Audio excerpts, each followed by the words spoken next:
एक शिष्य बहुत क्रोधी स्वभाव का था।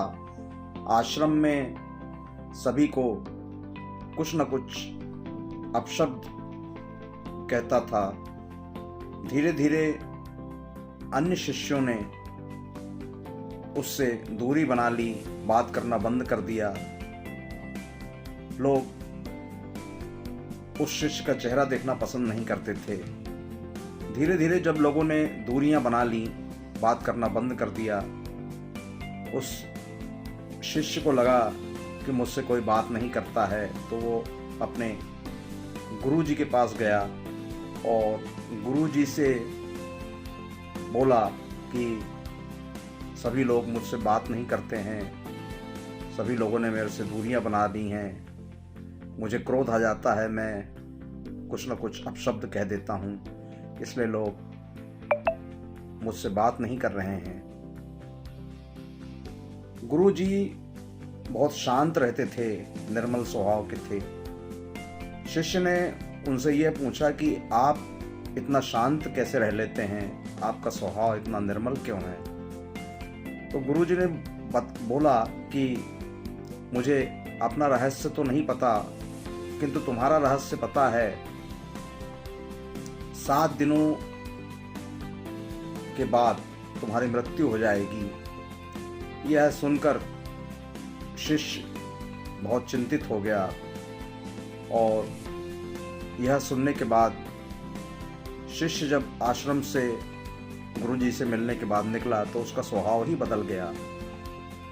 जो पहला व्यक्ति मिला उससे उसने माफ़ी मांगी और उन 7 दिनों में जिनको जिनको अपशब्द कहा था सबसे माफ़ी मांग ली।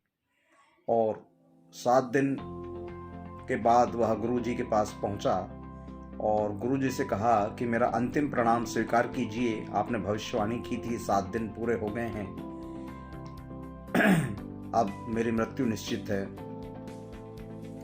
गुरुजी ने शिष्य से पूछा कि इन 7 दिनों में तुम्हें क्रोध आया, किसी को तुमने अपशब्द कहा? शिष्य ने कहा कि नहीं, मुझे यदि क्रोध आया भी तो मैं उस क्रोध को अंदर ही रखे रह गया, उसका घूंट अंदर ही पी गया और किसी से मैंने अपशब्द नहीं कहे, बल्कि जिनको जिनको अपशब्द कहे थे उनसे सबसे माफ़ी मांगी। गुरुजी ने कहा कि मैंने यही समझाने के लिए यह झूठी भविष्यवाणी की थी। तुम्हारी उम्र बहुत लंबी है, तुम बहुत जियोगे, पर ऐसा मानकर चलना चाहिए कि जैसे अभी ही अंतिम क्षण है, 7 दिनों के अंदर ही मृत्यु होना निश्चित है। इसलिए हमेशा यह मानकर चलना चाहिए कि कब क्या हो जाए कोई भरोसा नहीं है, और इसीलिए सभी से अच्छा व्यवहार करना चाहिए, किसी पर क्रोध नहीं करना चाहिए, मन को निर्मल रखना चाहिए, शांत रखना चाहिए। शिष्य को यह बात समझ में आ गई और शिष्य ने अपना स्वभाव बदल लिया, सभी से अच्छा व्यवहार करने लगा। यह कहानी एक पुस्तक में अभी मैंने पढ़ी, अच्छी लगी हो तो कृपया लाइक, शेयर, सब्सक्राइब करें। धन्यवाद।